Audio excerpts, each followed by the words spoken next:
Because I'm about to tell you the truth. And F you if you can't handle the truth. This version of Biden is the best Biden ever. She knows so long as she was 9. In fact, I think he's better than he's ever been. President Biden has a photographic memory. His understanding and mastery of a complicated geopolitical situation, remarkable. He is sharp, intensely probing, and detail-oriented and focused. Jackie, are you here? Where's Jackie? I didn't think she was going to be here. I was sitting, 2 feet from him across the table, and he was, intense. Have trouble walking sometimes? Yeah, so did FDR. He wanted GD war. But he's totally focused. He's very sharp. They say he's sharp in meetings and so on. Very lucid, very well informed. Biden is stately, and he comes with gravitas. There hasn't been, as far as I know, a single claim that Biden made a mistake. Ageism is an issue. Americans have a rich history of holding people's physical characteristics against them. Okay, you can ask African Americans. He's older. That doesn't mean that he is unfit, and there's a lot of ageism there. Now, this age attack, this obsession by the right. Joe Biden may not be able to speak for himself the way that he used to. They want to think to take on government if we get out of line, which they're talking again about, and that's him lying around. I think people should be speaking up for Joe Biden. Americans and reporters in the media are just judging him by a physical appearance, and it's horribly unfair. Age is an asset. He showed exactly how with it he is. The flip side of this coin is that he has a tremendous amount of wisdom and experience. Have you heard any concerns from anyone who has met with President Biden about him seeming a little slower? No. More wild speculation from a bunch of people who have probably never been in a room with Joe Biden and certainly don't have medical degrees that I'm aware of. You don't get paid for performance to be president. The job is not a job of endurance. I don't see Donald Trump out bike riding like Joe Biden. It's the Hillary's email.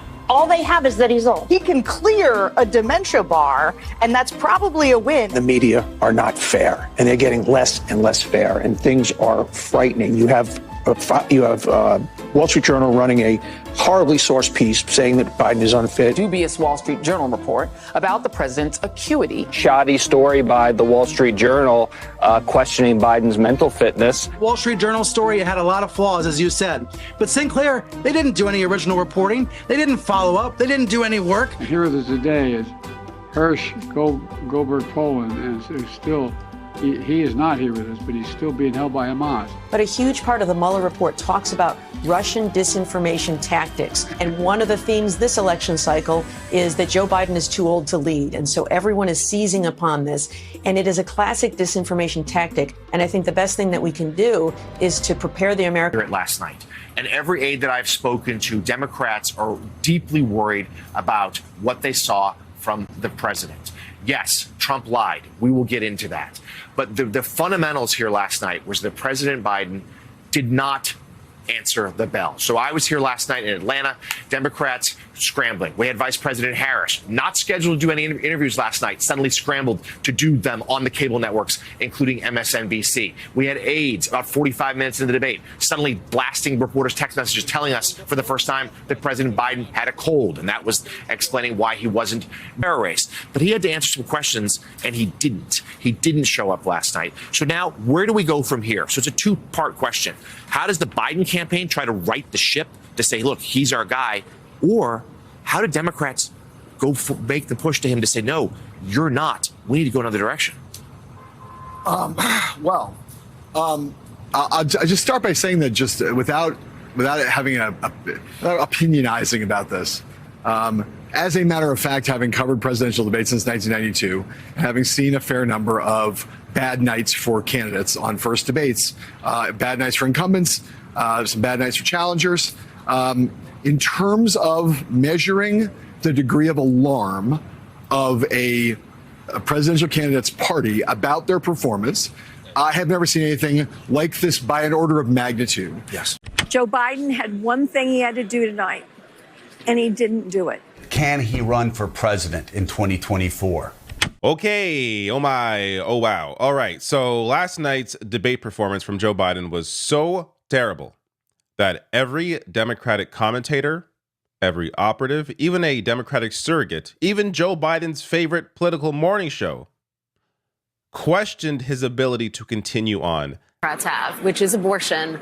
The president's response was garbled and undirected at best. Do you feel like he did what he needed to do on an issue that could motivate voters in the polls? I think it's significantly insignificant because it's de minimis because the American people have made up their minds. They don't support the policies of Donald Trump. They certainly don't support his policies or his assertion somehow the American people always wanted this to be states' rights. There is panic that has set in. There is panic that has set in among people who have watched this debate, who are Democrats, people who are strategists, and some even inside Democratic campaigns. California Governor Gavin Newsom speaking with MSNBC after last night's debate. Welcome back to Morning Joe. It is Friday, June 28th. Jonathan Lemire and Mike Barnicle are still with us, and joining the conversation we have President of the National Action Network and host of MSNBC's Politics Nation, Reverend Al Sharpton, the host of the podcast On Brand with Donnie Deutsch. Donnie Deutsch, author and NBC News presidential historian Michael Beschloss, and NBC News and MSNBC political analyst, former U.S. Senator Claire McCaskill. Can't wait to hear from all of you in this second hour of Morning Joe. And we won't go into it as much as we did in the first hour, but if you're just tuning in, I've got to say, Mika, I agree with Gavin Newsom on many things. Joe Biden has the best job numbers and had an extremely successful first term. Is it time for him to step down? And that's a question. That window has not completely closed, but it is closing. And I will say, with all due respect to the governor of California, you are not hurting America. You are not hurting the cause of America by asking these tough questions now. You are hurting the cause of America by closing your eyes, putting your head down, and saying we're going to just plow forward regardless of what we saw, what all of us saw last night, the inability to complete sentences, the inability to make easy layups, one after another, after another, after another. It was the worst debate performance in modern political history. And the question, Mika, I know that has to be asked is, you believe that it may have just been because he had a cold last night, because he wasn't feeling well.